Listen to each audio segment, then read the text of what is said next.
Or do you want me to say it?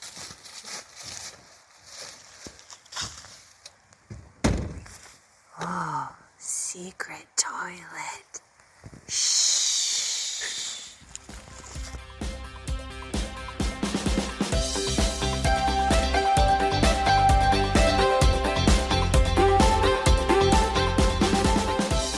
What's up, everybody, and welcome to episode 36 of the On the Runs podcast. We are currently in our holiday break. I am right now hanging out with Mickey Mouse at Disney World. Erica, what are you doing? Where do you think I am? Where am I usually? Same old, my spare bedroom. All right. Well, hey, I hope you are enjoying New Hampshire as it's cold. Right now, it is 85 degrees in Florida. And I am having a blast. I'm also tired, and I've done a lot of walking, so my step count is up there. But we got our first best of episode, and we got some big ones here, some of our originals, some of the ones that got us our start. So I think we need to start off with our girl, Sarah. Yes, her Philly story. You guys are going to re-enjoy this one. Her Philly story was awesome. She was a little not sure. She was not that sure she was going to put this out. She was quite reluctant to divulge that story, but I am so glad she did. And when she did, she's like, you're like the third person I've ever told. And now everyone knows. And now she's so cool and comfortable with it. And she tells everyone, she laughs about it. So it's fantastic. And this was kind of the start of us finding our identity of the Code Brown. It doesn't always have to be a Code Brown, but it's your oh crap moment, those stories. So this best of episode is going to have some of those great stories. Yes. And we're going to start with Sarah. So enjoy the best of Sarah Hallock. We're talking big time here. Yeah, we're big time. Someday. Our 50 listeners an episode right now. We're big time. Oh, yeah. We're slowly growing, and it's been fun. All right. So can I get you to share the Philly story? Oh, gosh, I can't believe I'm doing this. Yeah. I could try to edit it out, but I don't want to.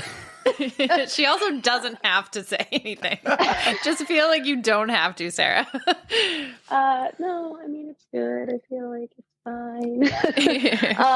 So we're just going to hope for better at Boston, but essentially Philly was a bad day. Philly, so Mike ran his first half that weekend, and it was my first full. We got down there and we drove down, I think, on a Thursday, and his race was on Saturday, and he had the most beautiful, clear blue skies. It was cold, but it was just beautiful out. It was perfect. Like, I'm running a half marathon weather, you know? And then my race was on Sunday, and it rained, it snowed, it hailed, it sleeted. If there was a precipitation that could fall from the sky, it did. And it was November, so it was cold. Miserable then, right? Miserable cold weather. And so about 11 miles in, I started to say to myself, I already wasn't feeling it. I was already sort of like, this is just not my day. But around 11 miles in, I said, "This is what did you call it before? I think you called this Code Brown. A river is flowing." Oh, yes. The river flowed. So, at one point I started to say, you know what, I could really probably find a porta potty. Yeah, all right. I think the next one's coming up, so it'll be fine. It'll be fine. I don't really even have to go that bad. Let's just be safe, Let's be safe. So I got there, and the line is long, and it is downpouring, and I'm in this line, and some people are even jumping ship on the line, and they're going and finding the nearest tree, and I'm like, nope, I'm not ready for that. I got this. And so I waited, and I waited, and I waited, and I finally got to my turn, and I went in, and now at this point, and for no other reason than the fact that it's downpouring and I have running leggings on, I have a hard time getting my pants down because they are soaking wet. No. And I am in a porta potty, and I am very uncomfortable. So I finally was successful, except I kind of maybe missed the porta potty.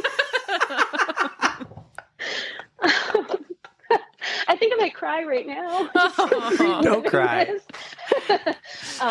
And so let's just say I then was mad that the rain caused my pants to be wet and for me to have such an issue, but then also glad that it was raining so hard because it masked the issue. There you go. That's a bright side.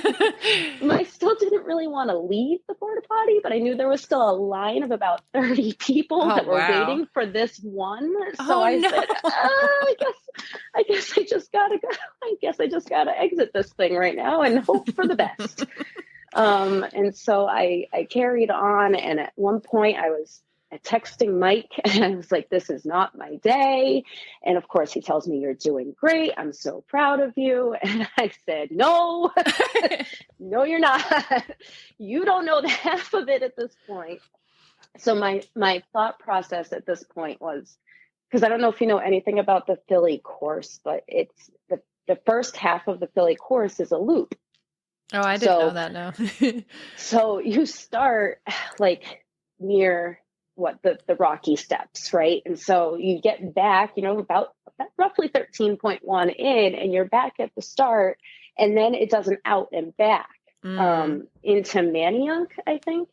And so anyway, my thought process around mile 12, which by the way, if you look at my race pictures, which I purposely have not purchased, I am a miserable jerk. I think you deserve that because, you earned it. You can be as angry as you want. Yeah, that photographer got some looks.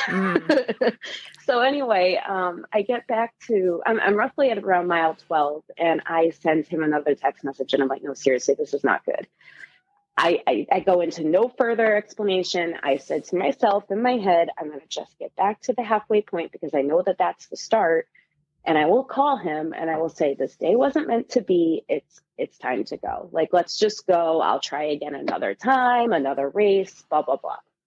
And I get back to that start. And as I'm just about to pull my phone out of my pocket to call him, who do I see standing on the other side of the fencing? But he's standing there like, yay, I'm so happy for you. You're doing great. And I just started to cry. And he said, no, it's fine. And I said, no, I'm done. Let's find a shuttle. And he said, absolutely not. You've trained too hard.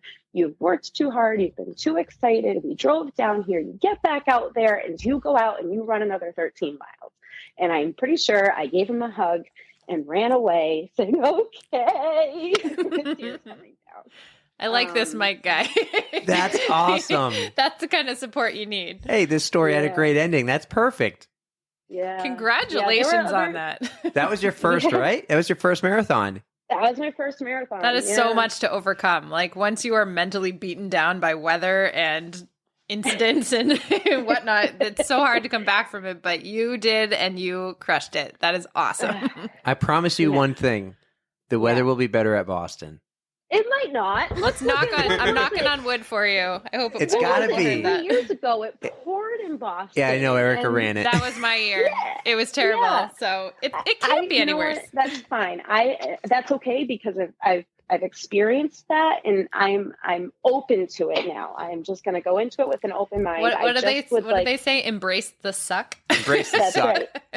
That's right. So I just want to, go into it with an open mind and try for a better time result. Yes. We will see. I love listening to that story. It's one of my favorites. That was so great. It was like I was doing a fist pump after. I'm like, yes, I'm so happy. I'm so happy. And I was more happy she didn't ask me to edit out because at the time I was just learning how to edit. And I was like, this is going to stress me out if she's like, please take that out. So thank you, Sarah, for giving us that story and letting us keep it in the podcast. That was awesome. Our next best of was a biggie. We had on Addy Zerrenner. And she had one of the most public code browns that you can imagine. I'm so happy that she came on to talk to us about it. And oh boy, it's a doozy. This thing went viral back in December of last year. And that's how we found out about her. Right. And we asked her then, hey, we're a brand new podcast. We're learning and figuring this out. when we are ready, can we have you on? And she goes, yes, I would be honored. I'm like, we're nobody. We got like 33 followers on Instagram, but we'll be something one day. What an amazing interview that was. And her story about the California International Marathon and the mushroom pasta, forever going to be a classic on the runs. Oh, yes. So please enjoy Addy's mushroom pasta incident. I'm actually not a fan after CIM of net downhill courses. My IT bands were just shot. So I'm definitely a rolling hill / just flat kind of runner. Like I said, you would love New Hampshire. We got enough hills to go around. So that leads us into another marathon you ran. That's how we found you. That's why we brought you on, and we want to hear about your CIM marathon last December. And a little mushroom pasta got in the way of, it really did not get in the way actually of a good time and a good run. Tell us about that. Well, I appreciate that. After the race, I was able to soak in that, that is still like a really good time because I was training for and on pace to run like a 2:35, 2:36. The USATF 2 days prior had announced that the new Olympic trials qualifying time was going to be 2:37 flat. Now, even if I would have run under 2:37 flat on that day, it wouldn't have counted because the window hadn't opened up. But I just still really wanted to do that. And so, like I said, yeah, I was on pace. I was just feeling very smooth. And at around, mile 7, just really felt like I needed to poop. And I knew that if I had stopped in a porta potty, even if I ran, so my PR is a 2:37:47, and I knew that even if I'd run like a 2:37 low, I'd still be, a 2:37 marathoner. So I was like, I'm not wasting any time. And a lot of the day I blame on my family, just because in my family, everyone's wild. Like I have several other cousins that run and they're always talking about poop. And so like, it really wasn't even like a thought. I was just like, no, I'm going to go while running. Like I've heard my cousin Jamie talk about this, and happy I did the first time because I had to go about 2 more times, and then kind of was feeling still great. People were like giving me the weirdest looks. I remember some people pointing, saying, oh no, she fell. And I'm like looking around like, where would have I fallen in this?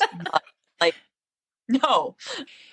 And so, yeah, up until about mile 20, I felt great. And then at mile 20, I don't think I was getting in enough calories and just kind of really hit the wall for the first time, had like the true marathon experience.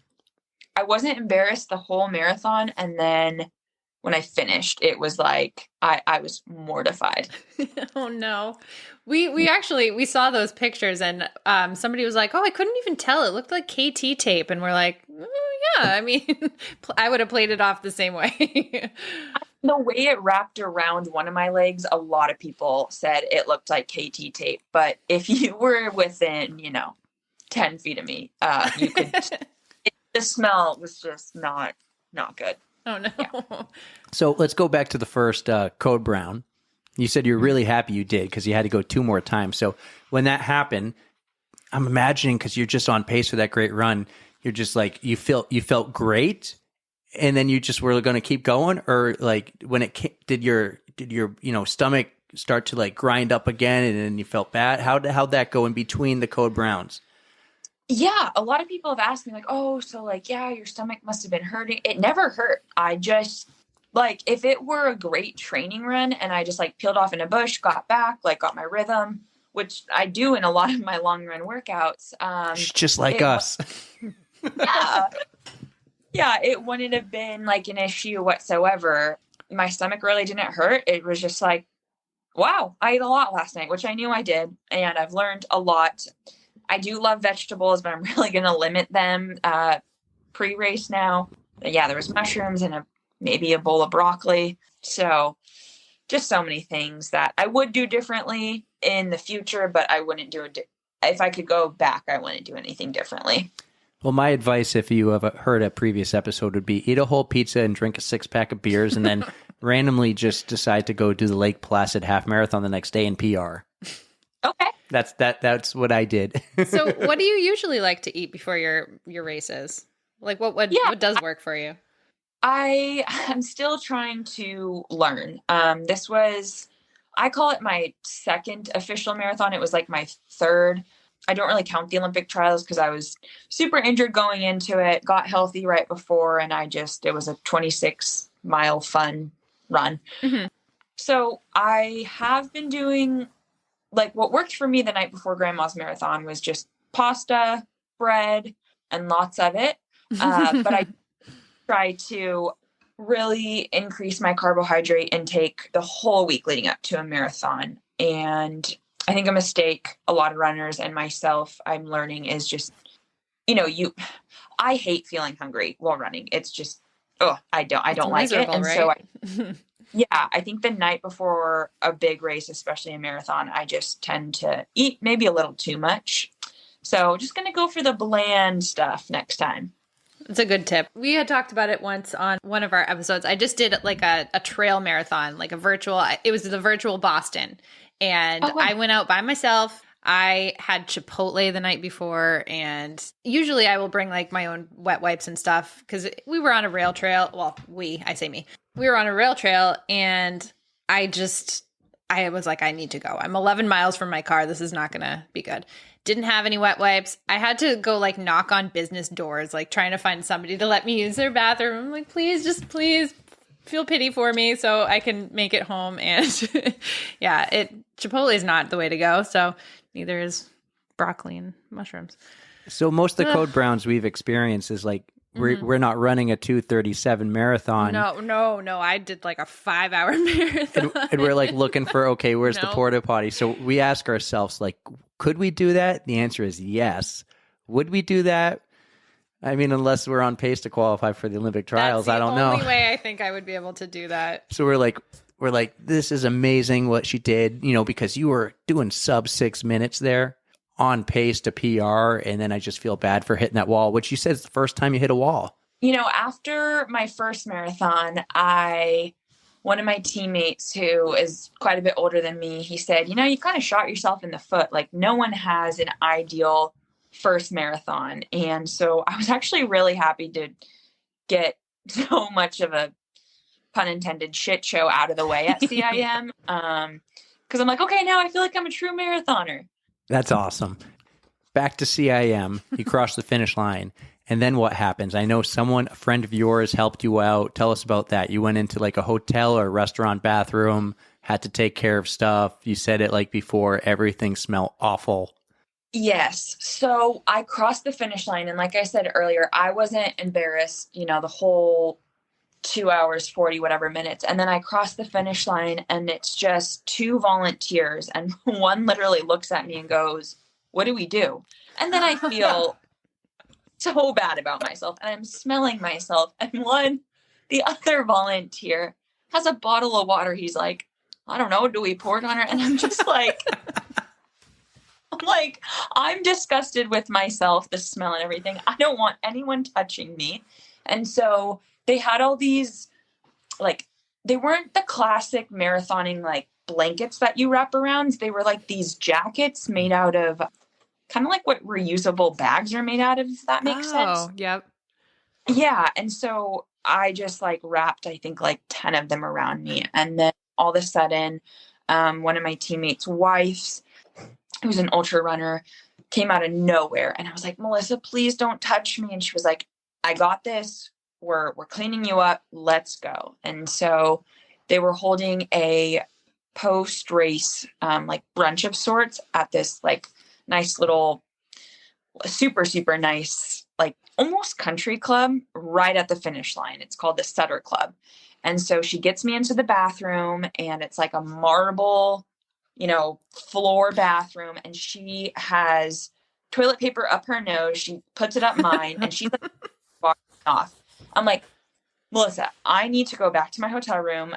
Because other girls were coming out and they were just like, they were gagging and I was just gagging. And so she really wanted to get my shoes off my feet. And I was wearing the Alpha Flies, which, are a $200 something shoe. Mm-hmm.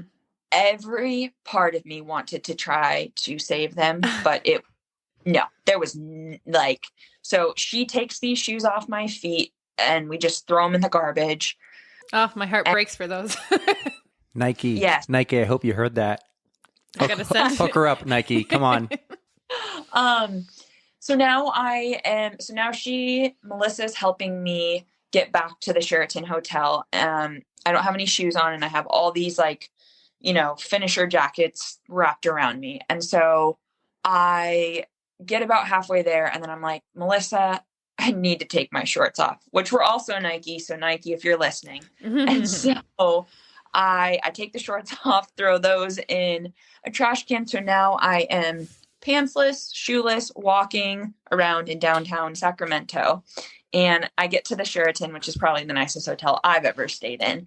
And I get up to my room and later Melissa tells me that the front desk worker just kind of looked at me and shook his head and she just gave him a look like, do not approach her.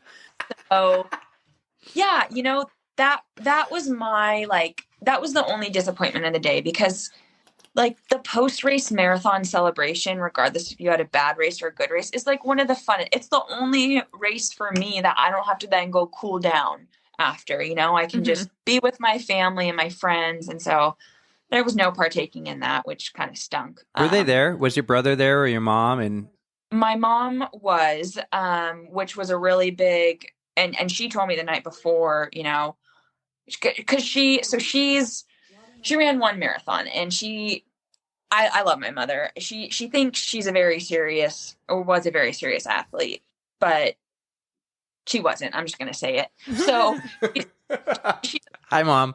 Yeah. She was saying, the night before, I don't know how to get around this race, so I'm just going to be at the finish line. So really, really big part of why I wanted to finish as well was because I really did want to see my mom. That's I feel for you so bad. I mean, I got to give you so much props for everything. Just making it through that race. Incredible time. At least I think it's incredible. You should be proud of yourself. And I still think you walked away looking like a superstar. Thank you. I appreciate it. And I read this quote, and you mentioned earlier you had an eating disorder back in high school, I think, and you said, "I'm finally at the point in my life where the only thing I care about what people think of me is internally." Yeah. So I think that's partly why you were able to keep going during that race and everything in your mind before the finish line, how you're able to power through and just crush that race. Yeah, well, this race was, I think, probably the first race in years that was purely for myself. Earlier last year, I had gotten a tibial stress fracture, and it was my second bone injury.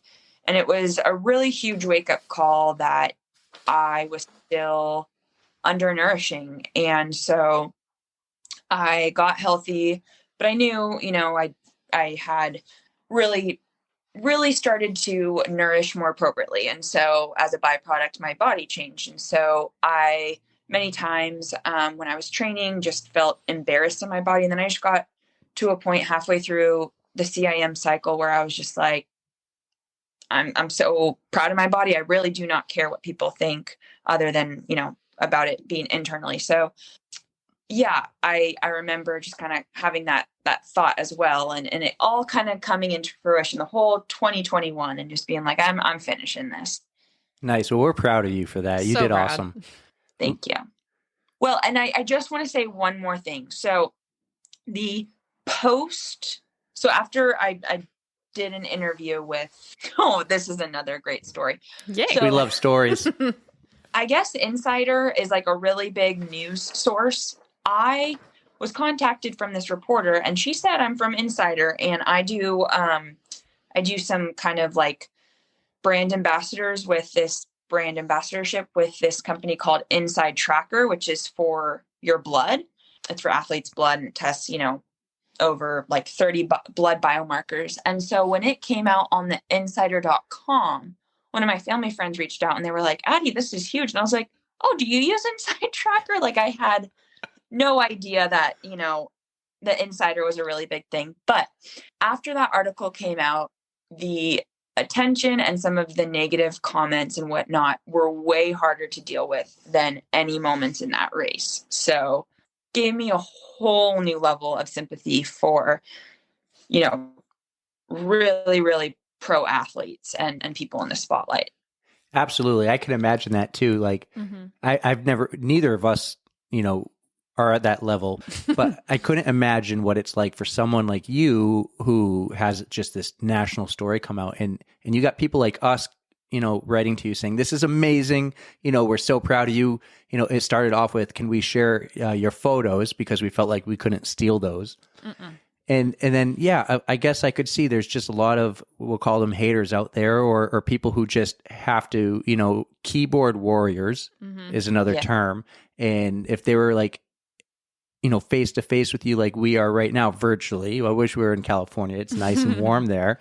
I don't know if they would really say that, but because they have a keyboard and they can just write anything on Twitter or Instagram, I mean, they go off and I got to imagine that's not easy.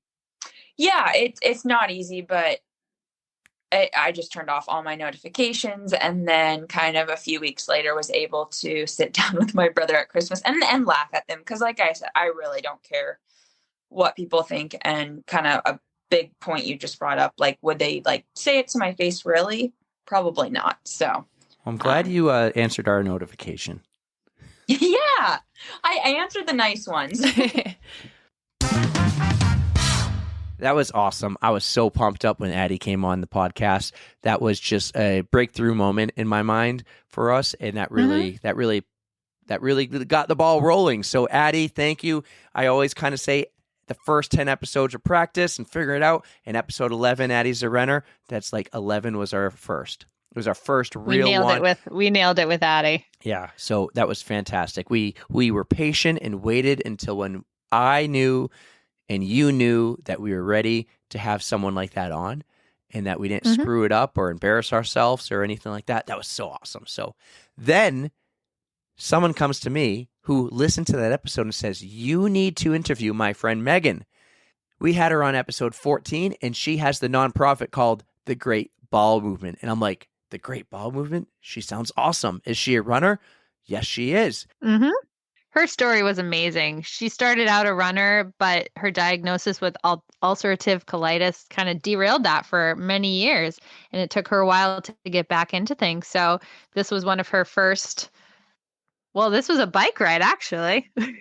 her first incident. That's right. The best of the story is going to be of her bike ride that happened during that time frame, I believe, where she wasn't running. But then the great thing when you listen to the story, she's a runner again because, she figured things out. She's in remission.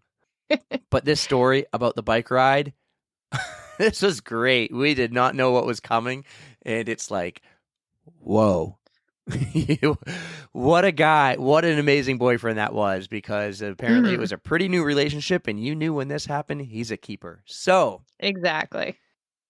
So without further ado, here's Magan's Code Brown. Like toilet paper and wipes and hand sanitizer and even like a spare pair of shorts and just to be a little bit more able to manage anything that would come up. But I did eventually get back to running, but I'll tell you my cycling story. Yes. This is my Code Brown story. So I signed up for this charity bike ride. It was called Get Your Guts in Gear. It was a really amazing event. It's no longer in existence, but the legacy definitely lives on. So I'm doing a training ride and I had met my boyfriend at that point. We're still together and I'm doing a 40-mile training ride, which sounds like a lot maybe to runners. It's like a medium ride. Yeah, you know more than I do. I'm big into cycling big into as well. Oh, cool. Yeah. Yeah. So he's following me in his car, which is really great because I'm still not totally healthy at this point, and it's just nice to have that support. We're checking in every couple of miles, and he's got water and he's got some energy things. And so we get to this point. He gives me a mango goo which I still remember. And I was like, well, I haven't had this flavor before, so maybe I shouldn't. But I ate it anyway, of course. And immediately I'm like, I can already feel it. Like, I can already feel this is not going to end well. So we're in Racine, Wisconsin, and he takes off in his car and I'm pedaling along and I'm like, I have to go to the bathroom right now. Like right now, as soon as I can possibly get to the bathroom. And I pull up on there's a McDonald's and there's a Kmart in Racine, Wisconsin. And McDonald's usually has nice bathrooms, but I didn't want to leave my bike outside because, just in case. Yeah. So I'm like, all right, well, maybe Kmart's going to be the better option at this point. And I don't know, calling, texting, whatever. I'm calling Andy and I'm like, okay, this is where I'm at. This is what's happening. And we had maybe only been dating for a couple months at this point. What an introduction. Yeah. Yeah. So he pulls up in his car. We put the bike in the car and I told him in so many words, I'm like, I had an accident. I didn't make it. I'm going to go inside. Just keep your phone on you. So I go inside the ladies' room in Kmart and I start cleaning myself up. And I call him from the ladies' room and I tell him, I'm like, you need to go buy me clean underwear, go buy me clean pants and walk them into the women's bathroom. And like, I need that right now. And it was, thank God it was him.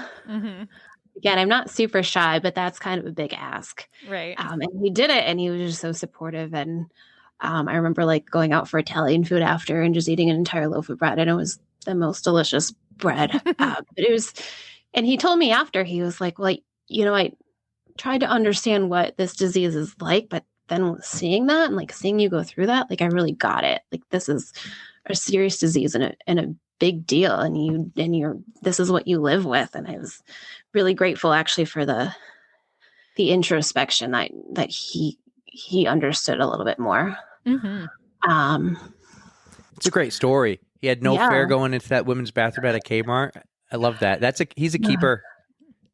I'll keep him for now. It's only been like over a decade. Yeah, I think you're stuck with him now. Yeah, we're stuck. That's it's not a running story, but that's my cycling story. No, we love all Code Brown, so that's perfect. It fits right in. I was just going to say, I'm a big cycler too, and we go on some of those rides. We do some sensory rides, and at some point, it's like we're riding, and you see like in the distance a porta potty. You're like, I should probably we should just make a pit stop. We call that like a quick, like, okay, we'll stop there. That's our break. Perfect. Yeah. Oh yeah. It's like, I don't know. When you're living with inflammatory bowel disease, this is just part of it, just nature of the beast. So like I've had accidents as an adult, which is really, it's so horrible at first. Like it's so mortifying to think to yourself, like I just did something that as 2-year-olds were taught not to do. And nobody understands that I can't like just hold it. Like, that's not a thing. And in the beginning, like the first time you have an accident, you're like, you don't even want to tell anyone. And you don't even really want to like think about it. And then the more it happens, not like you want it to happen a lot, but it happens. And eventually you learn to just clean it up and just keep moving forward. And it's just like such a good metaphor for life of shit happens and you clean it up and you don't let it stop you. Nothing a shower and some laundry, clean laundry could fix, right? Yep. Shower, laundry. When you were going through this, did you develop so when we go running for a long run, anything longer than an hour, we'll pack wet wipes or something. We'll be prepared. Did you have to always be prepared every day? Have clean laundry to go with you wherever you went? Yeah. When I was going through a lot of symptoms and which my symptoms were active for 6 years, basically, I usually would have clean underwear, hand sanitizer, wipes, the whole thing with me in my purse, in my car, at my desk, at work, just kind of always have a backup. But there are also times where I didn't have a backup and I just would run into Target, buy clean underwear, change in the bathroom, and be on my way. That was awesome. Again, thank you, Magan Starshak, for being a part of our journey here. So Our last one for this episode, for this best of episode, is going to be Mikala Shremshock, the ultra runner from West Virginia. One of my coworkers for many years and an absolute beast of a runner. She had multiple Code Browns, and we're going to share with you one of our favorite ones. You remember when she ran that race, and didn't she want a brand new treadmill? And that race paid some money? Prize money, man. The things you would do for prize money. Things you would do for some prize money. So we had Mikala on around episode 24, where she told us the story about breaking tape. I just know about Netflix from what people tell me is on there. Don't take it as gospel. What do you watch on TV? Do you She doesn't have time for that. This is again why I don't have Normatec boots, right? You can't have Normatec boots. How about number 2? This one I know of a little. It's definitely number 2. Yes. This is the funniest personal ultra running story that I have. So I saved it for last. So one of my goals, and this is a good thing about goal setting. At work, we've been working on our SMART goals a lot. And obviously I was not very specific whenever I set this goal, but one of my goals was to break tape at a race, like to be the first person, but also it to be a big enough race that they like have a banner up and you get to run through it and stuff. And so that had always been kind of the dream of mine, because some races you just win and they just hand you a little trophy and you go away. But there's this local half marathon we do. There's a racetrack here called Summit Point. It's where like the CIA and stuff do their training courses, and they have some car races and motorcycle races and stuff. But in the spring, when they're getting the track ready, they also do a running race on the course. So it's kind of fun because there's lots of twists and turns, and it's not flat because you do have to go like up and over a bridge too. But you know, it's relatively simple, and it's all very nice paved course. So it's good to try to set a PR at. This year, this was like my second or third time running it. And I also knew that they gave out pretty good prize money. So if you were the first place woman, you got $300, and then second, you got $150, and then third, I think you got like $50 or $75. Mm-hmm. Again, not like enough to break the bank, but I was trying to save up for a treadmill at this time. And I'd said that I would use all of the winnings from the year to buy the best treadmill I could get with that amount of money. Nice. So I really my training had been really good all spring and all winter. And it was a really great day. It was like freezing cold, maybe like 35 to 39 degrees, which, you know, for a hard effort, that's like ideal. I was feeling really good. It was around St. Patrick's Day. And so I usually make my own corned beef. Like, you know, I get the beef and I corn it for like 3 weeks ahead of time and stuff. And so I had some great protein, lots of cabbage the night before. I was ramped up and ready to go. So it's a 2-loop course. You do the first 6.5 miles. Everything felt great. And there was a girl from my local running club. She was like very close to me at every time because there's so many twists and turns. You can always see where people are. But I was like still feeling strong through the first loop, like felt really good. She was like maybe a turn back from me. So, you know, at least a good couple hundred yards. She seemed like she was fading a little bit. I didn't know if she was playing mind games with me or not, but I was like, it's fine. If she attacks, I've got enough in the tank to just push my way through this. So we're maybe halfway through the second loop, so 3 or 4 miles left to go. And the gurgles start again. Mm-hmm. And clenching was not doing anything. And there is a porta potty on the course. And I was like, if I stop for even a second, she's going to beat me, right? And like, if it had been maybe a normal race, I might have made a different calculation, but this was $300, right? Mm-hmm. Like 300 versus 150. I couldn't pass up the opportunity. And the shorts I had on were great shorts. You know, they had the liner with lots of elastic. And then they just started to gradually fill up over time. Oh, no. And, you know, at first you're like, no, I think that's just a fart. Oh, no, I feel sloshing. Yep. Oh, my butt cheeks are wet too. Oh, this is bad. So I ran like that with these, like my butt just getting gradually bigger as my shorts balloon out with poop for 3 miles. I cross the finish line. I get to break tape. Note Congratulations. To self, correct your goals that you do not break tape with poop in your pants. And I immediately started crying. At that moment, of course, like the dam breaks and like all the poop is just flooding down the backs of my legs. And the woman, I mean, this is like a local race too, right? Mm-hmm. Like it's not like a huge thing. Like not that I know all these people, but they know me. They're like, ugh. So I just kind of run away. I don't even think I grabbed my medal or anything. And they luckily had a bathroom with a shower in it. So I ran in there, but I didn't like bring clothes to change into because it was just a half marathon. I was just going right back home after this. So I'm in the shower trying to like rinse out all of my clothes, trying to get poop out of them so that I can put them back on and then go collect my check that I literally just embarrassed myself over. So yeah, and it was pretty much all the cabbage from the night before. So note to self, do not eat cabbage the night before. I will keep that in mind. Yeah, I got some very weird looks from a lot of people that day. Was it worth it? I don't know. I don't know if my pride is worth that extra $150. I didn't have much pride to begin with, so maybe it was okay. But you got to break tape, so I think it's worth it. That's awesome. I did, yes. That was, and I don't remember it at all because I've just like blocked out that traumatic moment from my mind. Well, thank you for reliving it for our podcast, as traumatic as that is. Yeah, it was pretty entertaining afterwards. And even at the time, I was like, tomorrow you will laugh about this, but today you can just cry. Mm-hmm. That's fair. And you'll continue to laugh every day after. Yes. And anytime somebody tells me they have a horror poo story, I'm just like, oh no, I got you beat. Don't you worry. All right. We hope you enjoyed our first Best Of episode. That was pretty fun, but I got to get back to Mickey Mouse because it is warm down here in Florida. Like I said earlier, about 85 degrees. I hope everyone back at home is staying warm. I don't think it's that warm up there. Nope. It's kind of dreary up this way. Listen, I want some snow when I'm back. I want snow.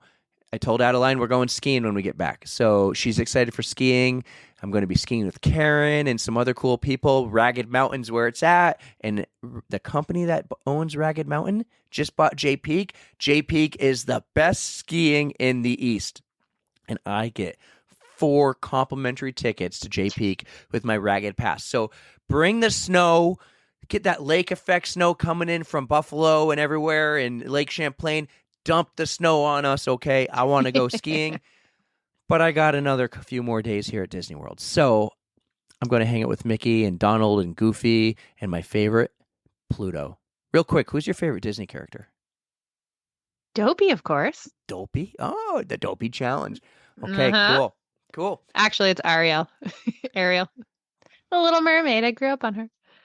This was fun. So we'll have one more of these best ofs before we're back. But again, everyone, have a great holiday season and stay warm up there. Don't forget to stretch.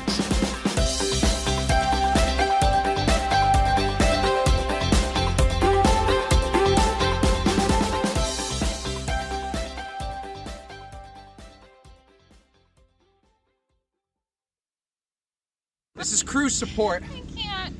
Oh, that's so gross and wet. It is not. Do not zoom in on the toes.